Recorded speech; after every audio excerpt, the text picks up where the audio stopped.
saya sendiri, pada prinsip saya tidak ingin punya musuh di Karawang ini sendiri. Semua sahabat, semua saudara lah. Kita sama-sama satu akidah ya kan. Betul, betul. Masa saya harus melakukan perbuatan-perbuatan yang memang tidak dikehendaki oleh Allah. Nutulen itu artinya hanya catatan singkat, ya, yang untuk didokumentasikan, bukan mengarah kepada kontrak perjanjian. Ini yang selama ini di framing ya kan, menang wan prestasi di Pengadilan Negeri Karawang. Itulah menjadi acuan bagi dia ya kan untuk melakukan demo-demo terus. Dan di sini banyak juga korban-korban seperti saya ini sendiri. Cuman mereka tidak total melawannya. Kalau saya sudah mempunyai niat ya kan harus total melawannya.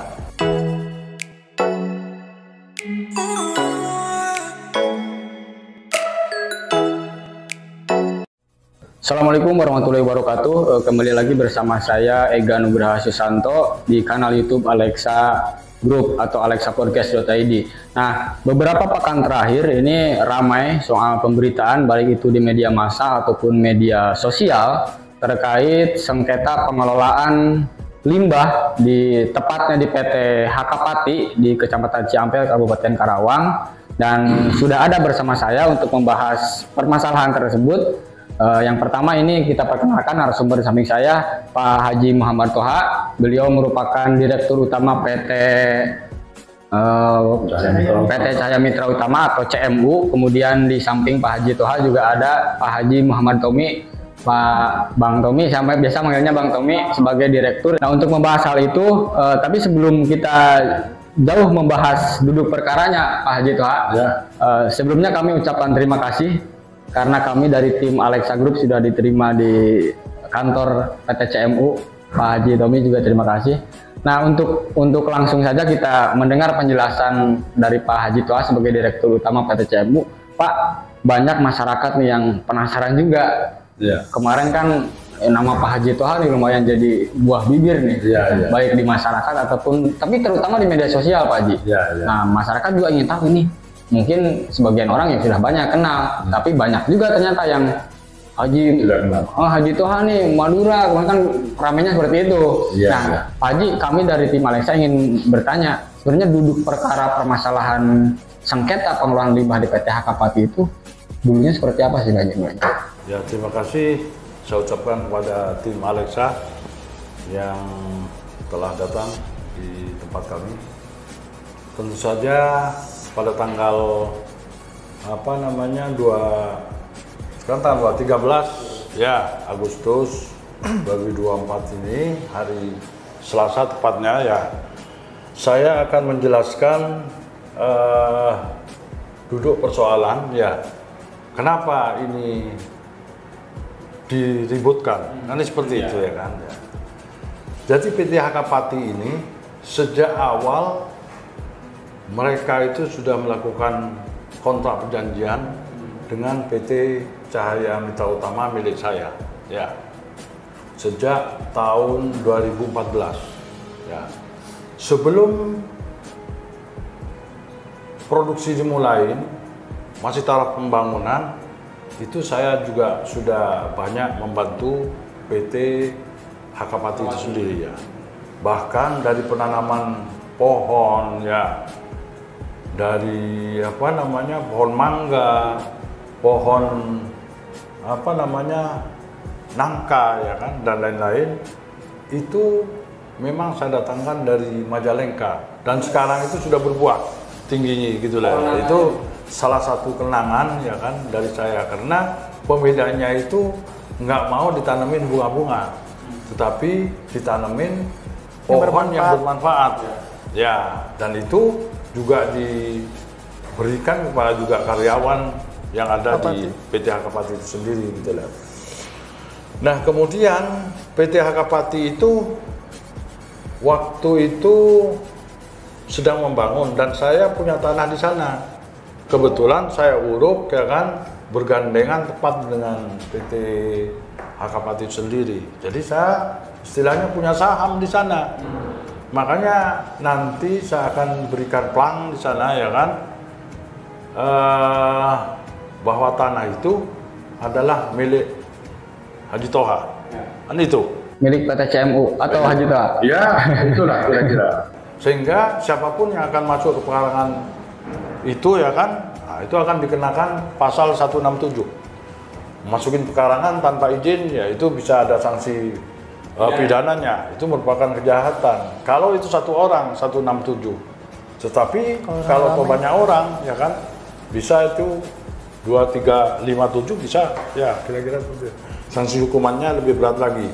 Nah, kembali kepada kontrak perjanjian yang antara Akapati dengan PT CMU itu dimulai dari 2014 dengan jangka waktu 5 tahun.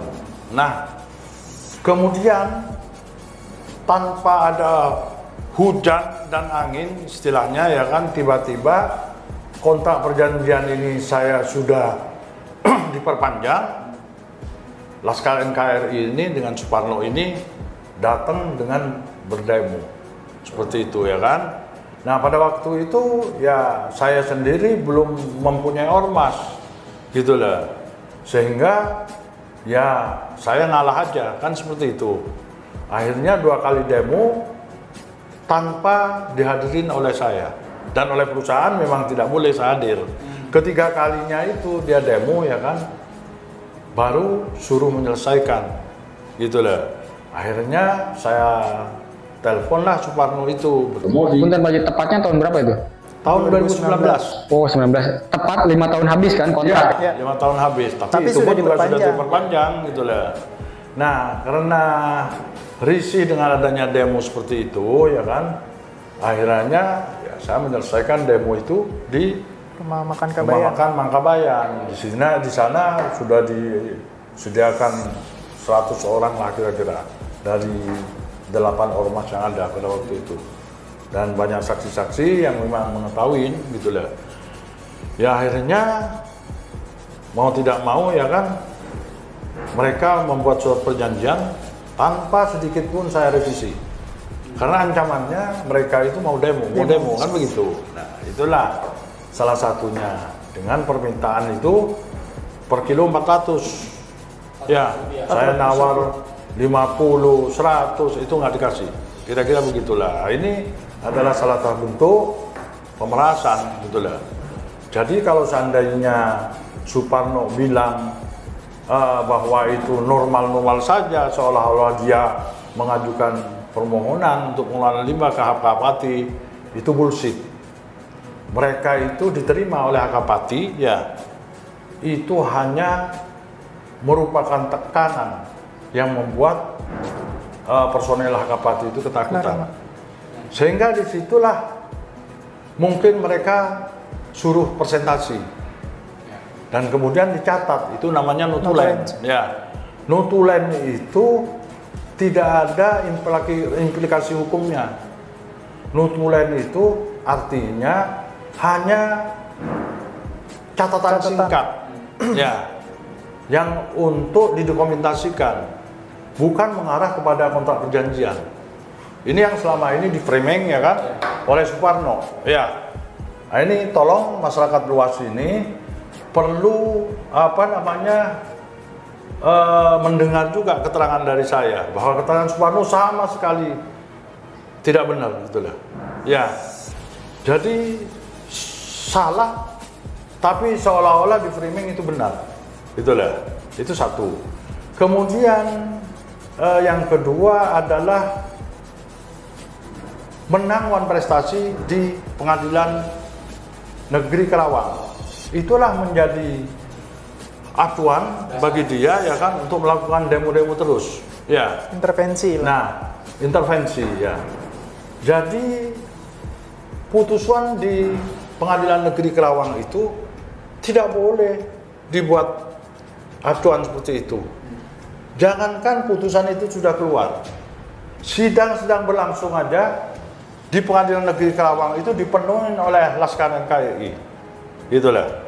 Sehingga mau tidak mau ya kan ada intervensi, tekanan-tekanan kepada hakim ya kan, agar hakim itu takut. Ya karena kenyataannya pada saat itu memang takut gitu loh. Tapi setelah itu saya sudah di luar kesabaran. Ya, akhirnya saya membuat tandingan di sana gitu loh.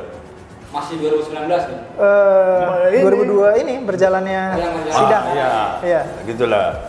Nah setelah itu ya 2019 itu terjadilah suatu perjanjian antara saya dengan Suparno, ya kan, sepakati lebih kurang saya memberikan kontribusi itu 40 juta. 40 juta per ya, bulan. Kalau dihitung ya kan tiap bulannya itu seperti itu. Dari Rp400 per kilo itu. Dan dia pun juga tidak percaya apa yang saya berikan itu, seolah-olah saya ini kurang bayar. Karena seharusnya ini kan perlu disyukurin. Karena mereka itu tidak pernah mensyukurin, merasa kurang terus gitu loh. Ya akhirnya terjadi seperti ini. Sehingga saya mengambil inisiatif, ini tidak ada lain, harus dilawan gitu loh, kira-kira begitu. Apapun alasannya harus dilawan. Karena kesalahan ini ya jangan sampai seolah-olah itu benar. Nah orang yang salah ya itu pun berani, apalagi yang benar harusnya lebih berani lagi gitu lah. Nah disitulah saya sendiri, pada prinsip saya tidak ingin punya musuh di Karawang ini sendiri. Semua sahabat, semua saudara lah. Kita sama-sama satu akidah ya kan. Betul. Masa saya harus melakukan perbuatan-perbuatan yang memang tidak dikehendaki oleh Allah, tidak dikehendaki oleh undang-undang ya. Karena cara-cara yang dilakukan Suparno itu barangkali masyarakat pengelola limbah terutama ini sendiri ya sudah tahulah seperti apa Suparno. Dan di sini banyak juga korban-korban seperti saya ini sendiri. Cuman mereka tidak total melawannya. Kalau saya sudah mempunyai niat ya kan harus total melawannya. Apapun yang terjadi, baik itu secara pribadi maupun secara hukum. Nah, itulah kira-kira begitu. Ya sampai akhirnya kan kemarin pengadilan memutuskan kan bahwa dimenangkan oleh PT Putra Perbangsa. Koreksi kalau saya salah Pak Haji. Kemudian Pak Haji menempuh upaya lain yaitu banding. Kenapa itu dilakukan Pak Haji? Begini, dalam hukum acara itu sendiri ya, apabila salah satu pihak ya yang tidak puas dengan putusan pengadilan yang lebih bawah ya, maka dianjurkan untuk melakukan upaya banding. Ya, upaya banding ini memang salah satu hierarkis daripada pengadilan. Ya kita jalankan saja, kira-kira begitu. Karena putusan pengadilan negeri itu bukan merupakan putusan yang final and binding atau yang ingkrah, kan itu. Jadi kita lihat saja nanti. Karena putusan itu sendiri jangan salah. Yang bersengketa itu adalah antara PT-nya Suparno, Putra Perbangsa Jaya Mandiri dengan PT Cahaya Mitra Utama. Tidak ada kaitannya sama sekali dengan PT Hakapati. Ya, dia hanya sebagai turut tergugat, bukan merupakan tergugat dua, bukan. Hanya tergugatnya saya sendiri. Jadi tidak ada implikasinya, tidak ada efeknya ke PT itu sendiri. Cuman ke saya, makanya di situ One Prestasi. Tapi kami di PT JMU-nya melakukan rekonvensi gitu loh, bahwa itu adalah perbuatan melawan hukum, bukan One Prestasi ya kan. Nah itu kenapa bukti-bukti itu saya sampaikan, bukti bayar itu tidak pernah telat, tidak pernah nunggak. Yang 40 ini. Ya setiap bulan itu dilakukan. Ya bagaimana saya dikatakan One Prestasi ya, itulah kira-kira begitu. Mungkin Pak Haji juga sempat baca kan isi gugatannya itu apa kan, harusnya Pak Haji dianggap bohong kan tadi.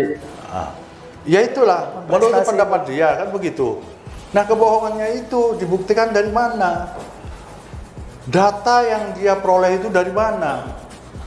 Yang namanya kurang bayar itu sendiri gitu loh. Ngambil dari mana? Orang perusahaan juga tidak mengakuin bahwa itu data dari mana. Ya, lagi pula kalau toh misalnya ada, bisa saja dia pencurian data kan begitu. Tapi selama ini perusahaan juga tidak pernah melihat data apa yang Suparno itu milikin gitu. Nah tapi kan fakta hari ini Pak Haji, gugatan itu dimenangkan oleh PT Putra Perbangsa. Ya itu adalah hak prerogatif majelis hakim kan begitu. Kita juga nggak bisa membantah. Ya karena putusan itu adalah merupakan asosoris lah istilahnya ya kan. Bukan kondenatoir. Kondenatoir itu adalah mempunyai daya dobrak ya kan, daya eksekutorial yang kuat gitu lah. Seperti misalnya putusan yang ingkrah di Mahkamah Agung itu bisa, nggak ada masalah gitu lah. Nah tadi Pak Haji dilanjutkan sudah akhirnya Pak Haji menempuh dan tim menempuh jalur banding lah atas putusan pengadilan beberapa bulan lalu itu. Gimana Pak Haji? Sekarang sudah sejauh mana hasilnya? Ya artinya begini, upaya banding itu menurut ketentuan hukum acara itu waktunya 14 hari. Ya, apabila mereka tidak mengajukan banding dalam waktu yang sudah ditentukan 14 hari itu, maka dianggap putuskan seperti itu. Itu ingkrah kan begitu. Tetapi kami pun sudah melakukan upaya banding sendiri ke Pengadilan Tinggi Bandung. Gitu. Berarti prosesnya masih panjang Pak Haji? Ya, tentunya masih panjang sesuai dengan apa namanya aturan yang berlaku di setiap tingkatan pengadilan itu sendiri. Gitu. Ini mah semisal nih Pak Haji, ternyata di tingkat banding ya Pak Haji kalah lagi nih, semisal ini mah terus kemungkinan menang, kemungkinan kalah kan bisa aja Pak Haji. Gimana Pak Haji? Ya artinya begini, saat ini kita harus taat terhadap hukum. Ya, bahwa proses hukum ini adalah tidak ada penekanan-penekanan, intervensi-intervensi secara apa namanya dengan membabi buta dengan demo-demo. Ya, ini juga tidak dibenarkan. Ya, artinya begini, ini merupakan perhatian peristiwa ini ya kan, baik itu kepada Bapak Kapolri, Bapak Kapolda Jawa Barat ya kan, karena ini mencuat di seluruh Indonesia, bukan hanya di Karawang ya. Sampai kemarin itu di framing oleh mereka itu seolah-olah ada perselisihan antara etnis gitu kan ya, sara kan begitu. Nah, ini kan nggak benar gitu loh. Nah apabila ada pihak-pihak yang memframing seperti itu bisa dipidana gitu loh, karena ini akan memecah belah anak bangsa semuanya. Betul. Ya, untuk harapan saya tentu saja ya kan, demo-demo semacam ini di mana tidak ada kaitannya ya kan hubungan hukum antara perusahaan PT HKPATI ini dengan LSM Laskar NKRI. Ya, walaupun di undang-undang itu bahwa demo itu diperbolehkan, ya tidak bisa dicegah kan begitu, asal ada pemberitahuan ke pihak kepolisian kan begitu. Cuman di sini ada case tertentu gitu loh. Apa tupoksinya ormas itu sendiri? Ya, sekarang yang tidak mempunyai hubungan hukum lantas didemo begitu saja. Kecuali di situ ada misalnya salah satu pekerja ya kan diduga bahwa itu perusahaan melakukan suatu pelanggaran atau meng-get out salah satu karyawan tanpa peringatan-peringatan misalnya.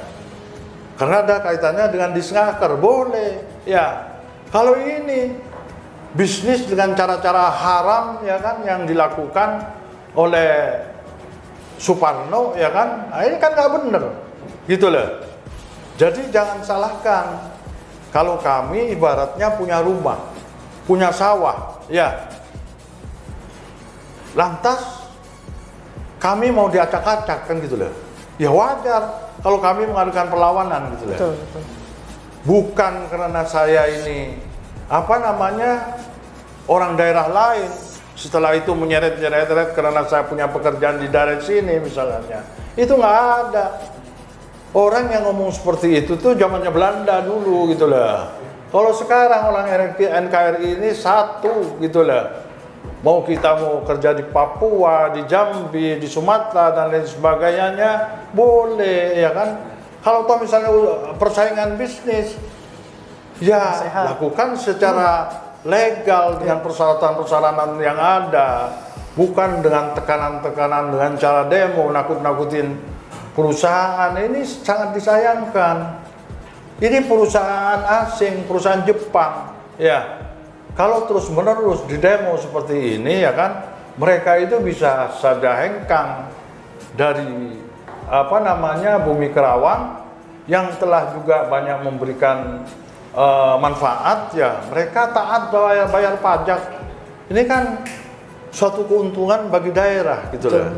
Saya pun sebagai mitra dari PT Hakapati Cahaya Mitra Utama ini taat juga membayar pajak. Nah, inilah salah satu pemasukan yang memang harus dihormatin, dihargain, ya kan, oleh pemerintah daerah itu sendiri. Jangan ada pembiaran. Ya, mereka-mereka yang melakukan aksi-aksi yang menurut saya itu sudah melanggar ketertiban dan keamanan masyarakat gitu dah. Bicara kemarin soal aksi Pak Haji, cukup terganggu nggak antara baik itu PT Hakapati ataupun perusahaan Pak Haji sendiri? Itu sangat terganggu sekali, ya. Karena apa? Membuat kaget terutama personel atau karyawan dari PT Hakapati dan lingkungan setempat. Dan ini pun juga mencuat ke seluruh daerah Kerawang dan daerah-daerah lainnya. Makanya ketika demo terakhir itu sendiri, itu ditemukan sajam. Nah, sajam itu saya jaraknya kira-kira 2-3 meter lah di situ. Karena di situ ada suara-suara, ya kan, wah toha. Ya. Nah, kemudian mengeluarkan golok gitu lah kan. Saya nonton videonya Pak. Ya, iya, saya di depan itu. Ya silakan aja kan begitu. Kemudian ya dengan sigapnya polisi ya kan, provos di situ Pak Jalal lah.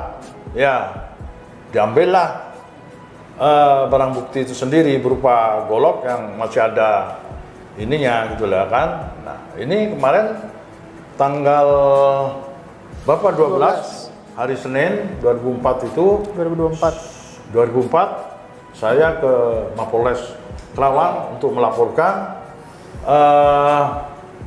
undang-undang darurat. Dan di sini peristiwa itu dilaporkan ya? Oh iya, dilaporkan.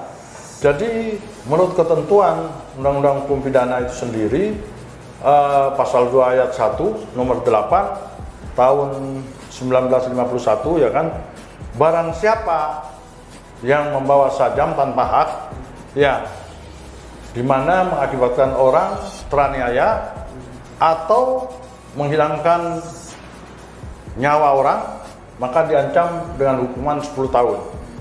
Nah, itu kira-kira bunyinya. Pak Haji, mungkin sebelum ke pertanyaan selanjutnya yang bikin saya penasaran juga, kemarin lihat di videonya Pak Haji juga ikut hadir di lokasi demo ya, kemudian didampingi oleh beberapa orang mungkin ya Pak Haji ya. Kenapa sih berani itu Pak Haji? Artinya begini, Jarang-jarang loh. saya percaya dalam hal 3 ini sendiri, ya, jodoh, rezeki, maut, ya kan, itu kekuasaan Allah. Tugas kita adalah memohon kepada Allah. Tugas Allah adalah memberi kepada hambanya. Ya, sehingga pekerjaan yang sudah susah payah, ya, saya diberikan kepada saya, tentu saya harus bisa menjaganya. Apapun, saya harus berani tampil. Walaupun kemarin itu sendiri ya kan terhalang, ada beberapa dari Ormas Madas itu sendiri ya kan yang banyak karena macet kan gitu lah kan ya. Makanya untuk lain kali ya kan, tentu akan saya siapkan kalau tahu seandainya ada demo-demo kembali. Saya tidak mengharapkan seperti itu ya. Cukuplah hanya Suparno. Saya tidak menyebut ormas-ormas yang lain karena banyak mayoritas anggota ormas itu sendiri kenal dengan saya, dan saya berkiprah di dunia usaha perlimbahan ini sudah hampir 20 tahun gitu loh. Dari 94. Iya. Makanya terlepas diakui atau tidak, saksi itu banyak. Suparno itu saya yang membesarkan. Nah, ini yang orang jarang tahu nih. Jadi dulu itu LSM itu kan cuma ada 2 di Kerawang. Kompak. Satu Kompak, yang kedua adalah Kaliber yang dipimpin oleh Heru. Dan Parno itu salah satu panglimanya. Kemudian didepak oleh Heru, dia suruh buatlah LSM. Saya buat Laskar Kerawang. Ketuanya Dendang Kuswara, ya. Pengacara ya. Terus panglimanya adalah Suparno. Saya hanya sebagai pembina aja. Dan itu 3 tahun saya sewain kantor gitu loh. Karena banyak pelanggaran yang dilakukan, ya kan, ya sudahlah, saya mengundurkan diri, ya. Kemudian berubahlah menjadi Laskar NKRI. Itu saya cukup besar. Artinya begini mungkin Pak Haji. Pak Haji ini punya komunikasi yang baik sebenarnya dengan Pak Haji Parno itu awalnya. Awalnya seperti itu, gitu lah. Ya istilahnya orang mereka nggak punya kerjaan. Sebagian saya berikan kok, gimana? Masalah mengakuin atau tidak, Allah yang tahu, kan begitu. Makanya ketika ada peristiwa itu, seperti dulu adanya pengacara namanya Warno yang bergabung di dalam Laskar Kerawang itu sendiri, ya. Pak Asmara ya kan dulu ketua PAN. Di mana di Kerawang itu sendiri itu bergabung, ya. Dan sebagian seperti Pian, terus kemudian siapa lagi itu, banyak gitulah anggotanya ya kan. Dan setelah itu ya saya fokus ke usaha aja, itulah. Pak Haji satu lagi nih, karena gejolak ini Pak Haji sempat nggak ditegur oleh petinggi PT Hakapati agar menyelesaikan masalah ini, misalkan mediasi atau ada nggak? Ya artinya itu adalah yang normatif, kira-kira seperti itu ya. Tentu di sini saya juga tidak bersikeras menampung apa yang disarankan oleh PT Hakapati gitulah. Artinya Pak Haji masih membuka diri untuk mediasi itu atau enggak? Ya artinya begini, mediasi boleh-boleh saja ya, sepanjang tidak ada penekanan ya kan dari Suparno itu sendiri gitulah ya. Jadi tolong ini pihak-pihak yang mungkin mau memediasi seperti Polres ya kan, Forkopimda ya kira-kira seperti itu, nggak ada masalah gitu lah. Ada upaya itu Pak Haji untuk mempertemukan 3 pihak ini, pihak Hakapati, CMU. Belum dapat undangan ya? Belum dapat undangan saya, ya. Tapi ada wacana itu ya? Wacana itu ada, ya kan, kira-kira begitu. Ya mungkin hari ini PT Hakapati diundang oleh Polres, ya kan. Klarifikasi. Saya tak tahu kan begitu. Nah, obrolan saya dengan Pak Haji Toha kita tahan dulu. Ini di samping Pak Haji ada narasumber saya juga. Beliau adalah direktur sekaligus putra Pak Haji. Nama beliau Pak Haji Muhammad Tomi. Bang Tomi, saya panggil Bang Tomi. Bang Tomi, kemarin kan Bapak ini Pak Haji ini rame ya. Mungkin sebagai anak monitor juga gitu kan. Nah, Pak Haji ini sempat juga di framing bahwa Pak Haji ini nggak cinta Kerawang katanya. Nah, tadi kita di belakang layar sempat ngobrol, ini loh Kang Ega, ini Ega. Oh ternyata saya baru tahu juga, nak. Bisa diceritakan nggak? Iya. Ya alhamdulillah ya, pembahasannya udah nggak tegang-tegang ya. Dari tadi nggak ada ketawa-tawa. Takut saya. Iya, alhamdulillah ya. Mungkin dari pembelajaran selama ini yang terjadi demo, akhirnya ya kan saya sebagai anak, alhamdulillah orang tua saya masih ada. Jadi saya masih bisa belajar nih Kang. Kalau belum ada, saya bingung nih. mau lari kemana. Nah, kan sekarang udah ada pembelajaran nih kan.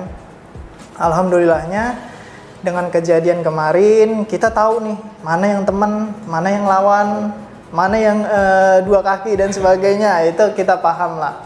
Terus juga kejadian yang demo-demo, saya selalu ada di samping Pak Haji juga. Saya lihat juga videonya tuh. Iya, jadi memang mungkin saya bisa ngasih masukan, saya sambil pelajari, saya sambil kasih masukan juga misalkan ada yang salah atau gimana kan. Plus saya juga menenangkan juga. Jangan sampai puncak banget gitu.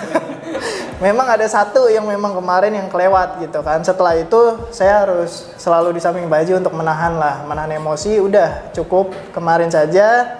Sekarang udah calm down kan gitu. Nah, mungkin banyak juga orang yang belum mengetahui Pak Haji ini sudah lama di sini gitu kan. Pak Haji juga kuliahnya tuh di Unsika 2004 ya. 2004 gitu. SH-nya, S2-nya dia di Jakarta. Nah, mungkin juga 2002 udah di Telaga Sari gitu. Karena memang udah lama juga di sini. Udah lama berusaha di sini, nyari rezekinya di sini juga udah lama gitu kan. Jadi ya memang selama ini mungkin banyak orang yang belum tahu, kita juga udah ada kontribusi bulanan Kang. Baik di desa kita sendiri nih, Kuta Mekar, Parung Mulia dan Sirnabaya khususnya kan. Jadi kalau yang rutin itu memang kita ada santunan anak yatim yang 100 anak yatim dari desa Kuta Mekar dan Parung Mulia itu setiap bulan. Itu dihadiri oleh mungkin kalau di sini NU Kuta Mekar tuh Pak Ustadz Amil serta BUMDesa kita undang. Kalau di Parung Mulia tuh kesranya Bapak Domin yang kita undang ke sini. Itu setiap bulan Kang. Selain itu mungkin ada air bersih, contoh ada kekeringan kemarin di Parung Mulia tuh kita kirim 2 tangki mobil tuh Kang, kita kirim sembako gitu. Hari Raya Idul Fitri, Idul Adha juga kita kirimkan, contoh Idul Adha sapi, 2 sapi kurban kita kirimkan gitu. Jadi ya nggak, maksudnya kalau yang di luaran bilang kita nggak ada kontribusi, ya itu ya ini kita katanya nggak cinta Karawang, katanya nggak cinta Karawang, padahal ya kita cinta Karawang. Maksudnya memang selama ini kita berpikir kalau mempublikasikan kebaikan itu ria. Nah tapi setelah ada kejadian kemarin kita ngambil hikmahnya tuh Kang. Ya artinya biar masyarakat Karawang khususnya tahu gitu ya. Karena begini, rutinitas setiap bulan itu aksi sosial itu tetap kami lakukan. Tapi ketika hari-hari Islam itu datang, apakah itu bulan Maulid, ya kan, Idul Fitri, Idul Adha, ya kan, yang memang harus kami keluarkan. Karena kami memberitahukan kepada anak-anak ini dulu, ya kan, Karawang adalah harus diselesaikan dulu. Maulid misalnya, ya kan.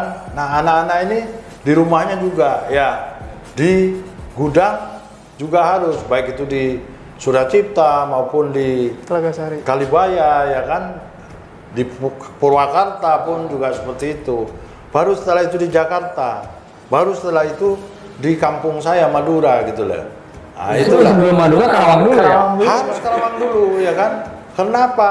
Ada hasil di bumi Karawang itu sendiri, ya kan. Ya kita harus syukurin bahwa sebagian itu memang harus diberikan kepada masyarakat Karawang. Itulah. Kembali ke Bang Tommy, di luar tadi santunan, kemudian bantuan air bersih, kegiatan sosial lain lah, tadi Maulid Nabi. Saya dengar info juga justru mayoritas tenaga kerja di PT CMU ini katanya mayoritas justru warga Karawang ya. Boleh dijelaskan Bang? Jadi memang karena kita usahanya di sini kan pasti kan memprioritaskan warga sekitar Kang. Jadi memang kita kurang lebih itu ada 70 karyawan di sini Kang. Kurang lebih ya 85% tuh warga sekitar. Jadi baik dari suaminya, istrinya maupun sampai orang tuanya juga pun ada juga, sampai anaknya juga ada yang kerja di sini lagi.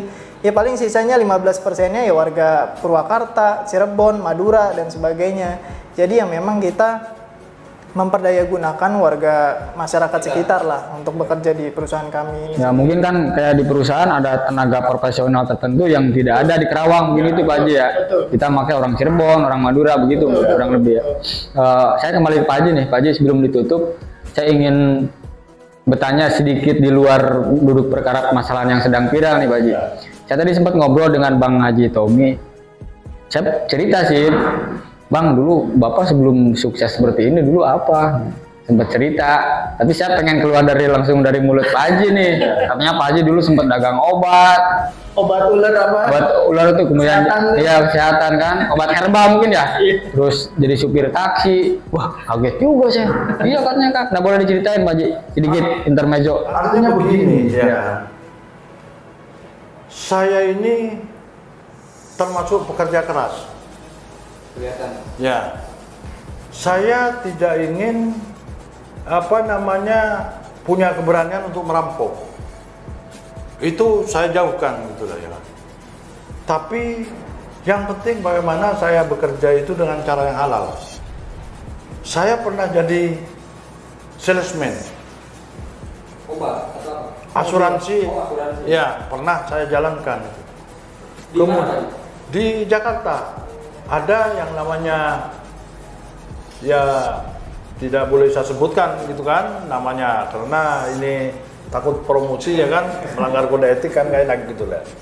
Jadi di asuransi itu ada personal accident, Iya. ada life insurance ya kan, itu saya jalankan. Artinya naik turun bus itu yang namanya Sudirman, Tamrin itu semuanya Kuningan itu sudah saya jelajahin semua. Naik turun gedung yang bertingkat itu sendiri gitu lah.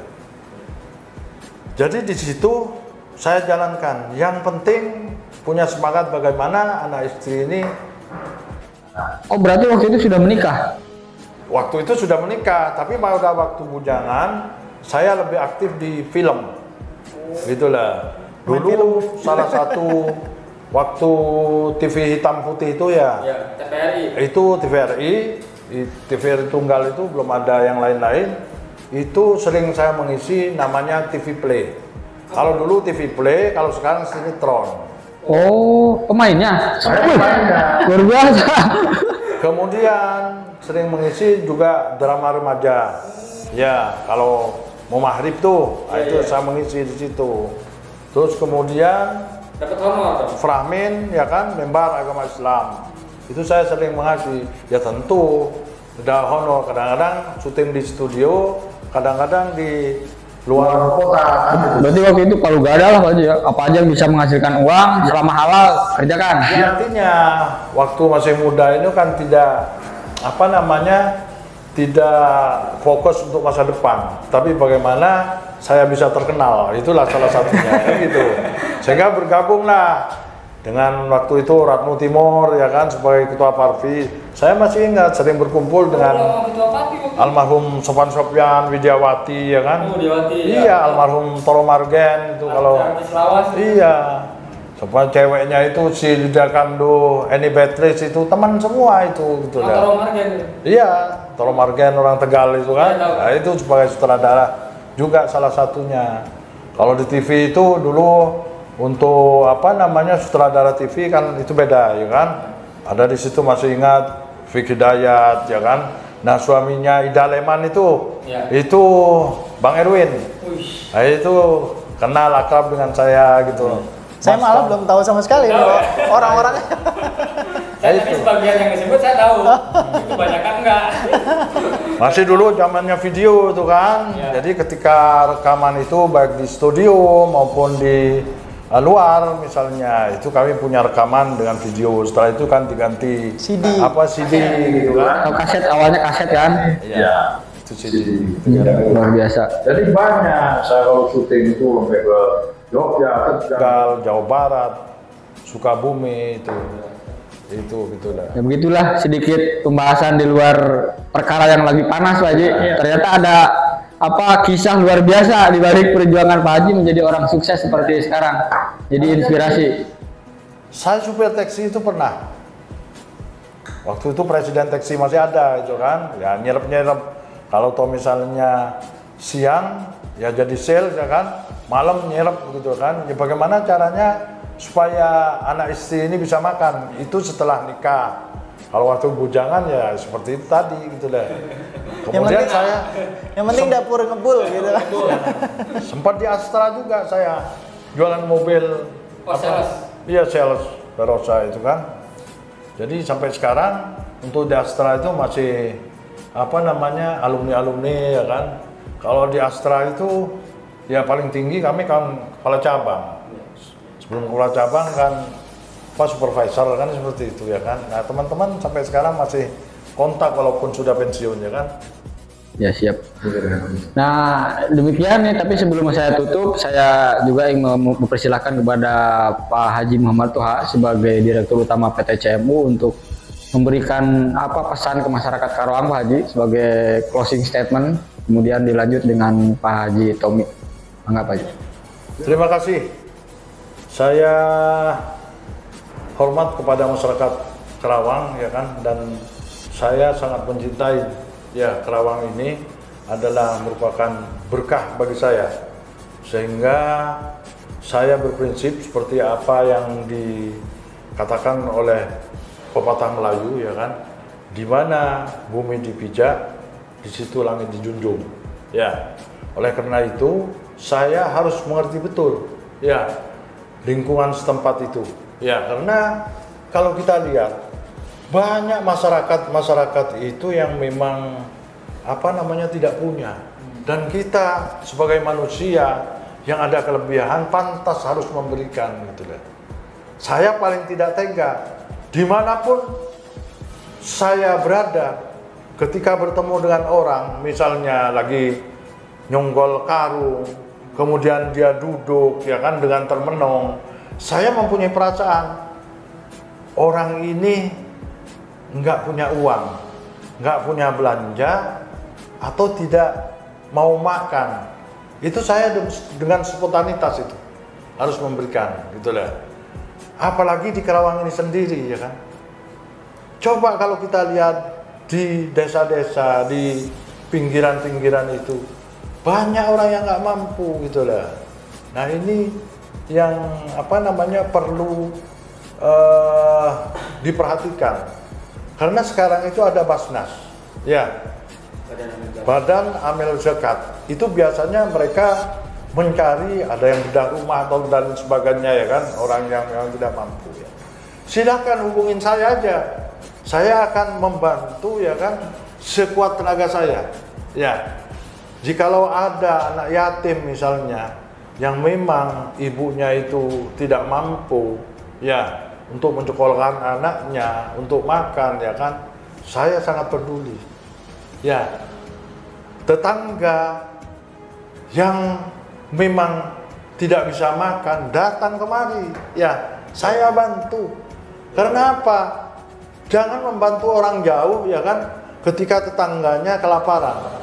Ya, nah, untuk itu ya tentu saja kalau toh misalnya mereka tidak memberitahukan ya kan, atau dari pihak lain yang tidak memberitahukan, kita juga nggak tahu kan seperti itu ya.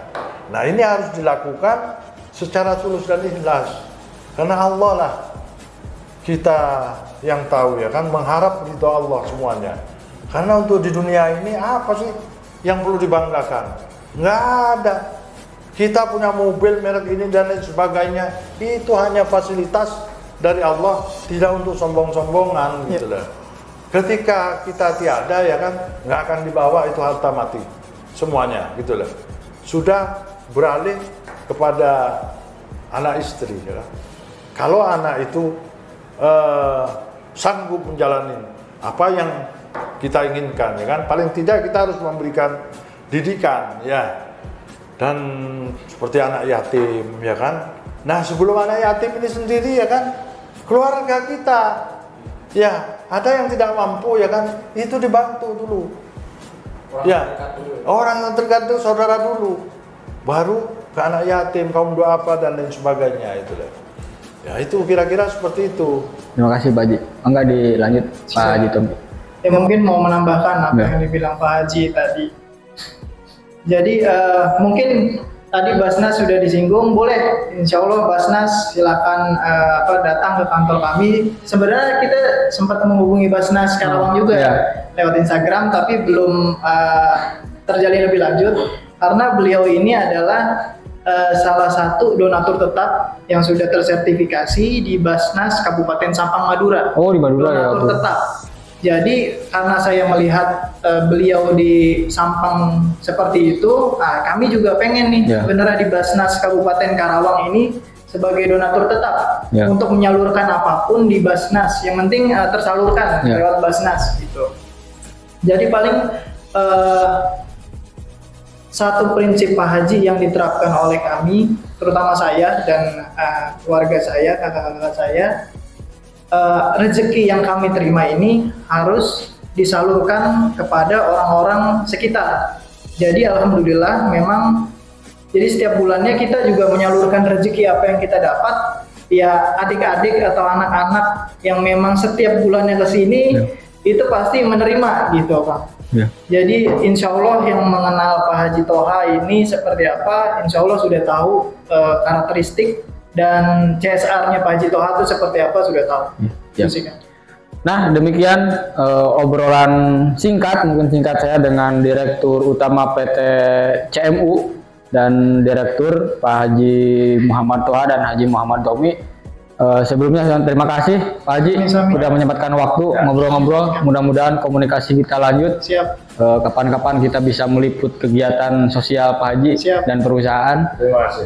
Jangan lupa juga selain klik channel Alexa Podcast, kita juga punya 3 website resmi yaitu alexanews.id, kemudian alexapodcast.id dan bulmernews.id.